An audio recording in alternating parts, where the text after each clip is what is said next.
If your concrete is sinking and you think you need to replace it, that may be the most expensive mistake you could ever make. I want to introduce you to one of our heavyweight lifters, Adam Dickinson, who's going to break down the differences between lifting concrete and replacing it. Concrete lifting is a practice of coring holes through a concrete slab like a driveway that has settled and filling the void underneath and then lifting it if that's our objective as well with a certain material. What we use at Beyond is a polyurethane foam because we love our foams at Beyond. What the foam will actually do is when it gets pumped in as a liquid form through those holes that we drill, that foam will react underneath the concrete and then form an expanding foam. The pressure of that expanding foam is what actually allows the void cavity to be filled, the subsoils to be compacted, and the remaining expansion force of the foam will lift that slab right back up into place. Concrete lifting works really well when you have concrete slabs like your driveway that has settled naturally over time. That's when it works really, really well. Sometimes our client will ask us if lifting their driveway is temporary, and the short answer is sometimes it can be. If you have your driveway that's 10 years or older, has had lots of time for the earth underneath it to naturally settle, your downspouts are directed properly, then that lifting and that void filling should last a long, long time. If it doesn't last, like, it's typically not related to the foam install itself or the product or the service, but rather environmental conditions still around it. Things like those downspouts, there's a large volume of water that comes off your roof line into your eaves troughs and then down your downspouts. If those aren't extended far enough away, then those can still emit water underneath the foam that we installed and cause the same issue all over again. So our clients will ask us, like, how much does concrete lifting cost?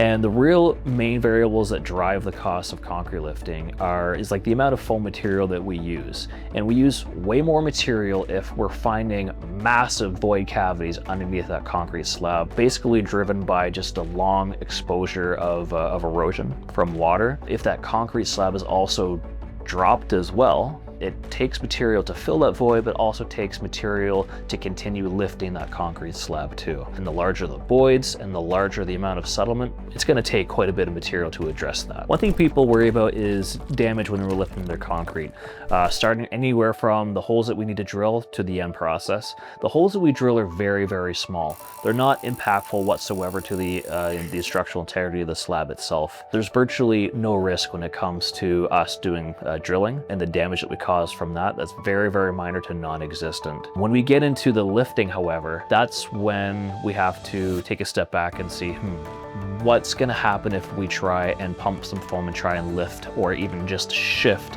this pad in this particular area. If we go to approach a concrete slab like a patio, and that patio has several cracks in it, maybe the concrete slab for that patio is even 2 inches thick, which is very, very thin, but sometimes we see that. Those are all conditions that increase the likelihood that as we're trying to move the heavy concrete slab and apply pressure underneath it from that expanding foam, that it could cause new cracks or chips, anything like that to occur.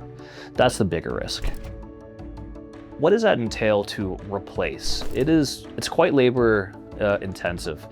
They have to bring in different power tools, different machines if they need to bust up all those pieces of that concrete slab to be able to haul that into the trucks and then away to the landfill. That alone is a lot of work, and if anyone's ever tried to take that project on themselves, they know how much of a pain that can be. Well, what's next after they demo it? They have to re-prep the base, haul in truckloads of material, and then lay it out, compact it, grade it properly. And then they have to actually pour the concrete. They have to prepare their forms, know exactly what elevation, what direction, what thickness to pour that concrete slab. So then they have to haul in that concrete from off-site, pour it in place, and that can be finicky too. They have to do that under really suitable conditions. They have to do it just right.